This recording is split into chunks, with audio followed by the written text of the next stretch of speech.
Now, today's Daily Mail features a report that says that researchers from the University of Essex have discovered that when it comes to having the final say on moving house, women get the last word. Couples are also apparently more likely to leave a neighbourhood if the woman dislikes it than if her husband does. So, does this hold true for us ladies? Do we decide where we lay down roots as a family? I think it's because women, you know, men will go, oh yeah, we'll move house, but they don't want to go to the bother of looking for a new house, whereas women do it. Well, they do it and they quite enjoy doing it. I love looking around houses. Even when I'm not moving, I like looking around houses. It's slightly weird. But, so I enjoy it. But, I mean, I don't know. I think the final say, well, certainly with me and Ray, the final say is both of us. We both have to like it. That has to be. But you can kind of persuade them that they do like it. You can. Who decided where you live now? Well, Ray initially was the one that wanted to move away from the area, and then I totally agreed with him. So that was the factor. And then we decided what area we wanted to live in, and that's because we kept spending the weekend with Denise and Tim, and we loved the area they were in. She was trying to find me houses like almost next door, and I was like, no, seriously, I can't keep up with you. But so we decided on that area. But then I kind of got the ball rolling. I went out and put the house on the market and put our names on all the mailing lists for the estate agents and stuff like that. So the initial hard work was me. Yeah. He'll be at home now going, you are such a liar. But, you know, hey, I'm on telly and you're not. You're writing your own truth. I think that in my case, I have pretty much made the decisions. When Tim and I first met, I was still living in what I remember as a very nice little seaside flat in Brighton, which when Tim tells the story, he goes, I pulled her out a squat in Brighton, took her up to London. She had a car, two-tone, blue and rust, all these like 20 years.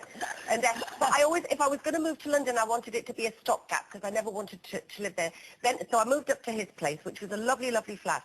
Then I got pregnant, and then I got a homing instinct to go home, so I insisted that we sold London and went to Northumberland and got a lovely house there. And then when I got Coronation Street, I insisted that they came down. Oh, no. And that's where, but it's because, no, it's only because, I wouldn't insist. Obviously, he wouldn't have done, but I think his view is, if our lass is happy, I'm happy.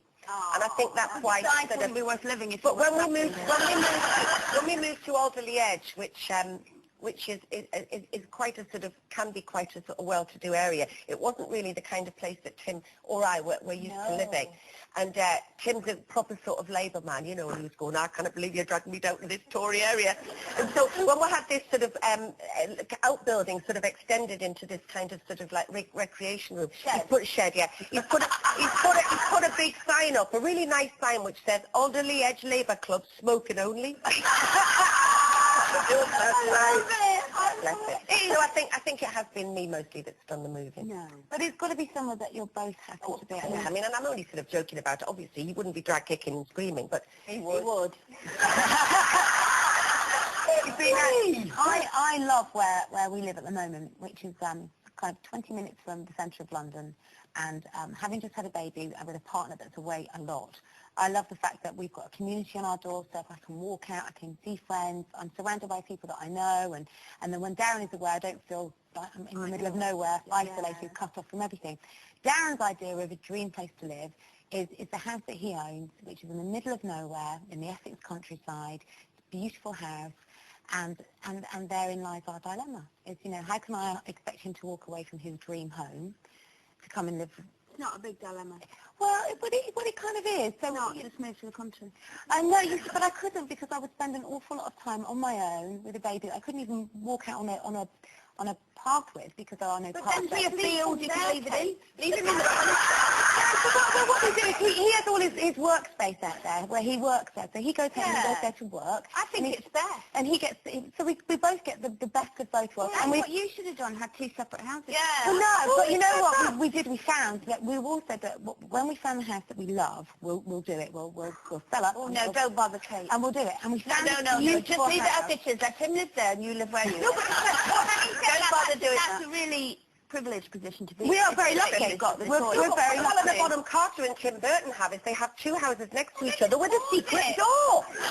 And they lock it and they have to knock if they want to go through that. What about the dilemma of people who can't afford to have a house? Yeah. And they have to make a decision. See, I always thought that we both made decisions. When I first met Ken, I lived right in the middle of London. I was at drama school and and I was that kind of girl. Anyway, I met Ken and I became another kind of girl. And, well, if you know what I mean.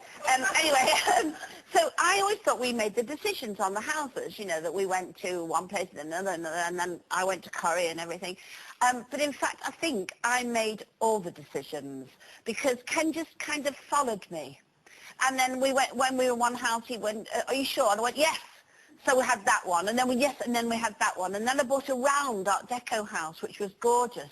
And thinking back now, I don't think he wanted to come with me. Anyway, so he did come with me. But in the very end, of course... Did you spend a lot of time in the garage? Yes.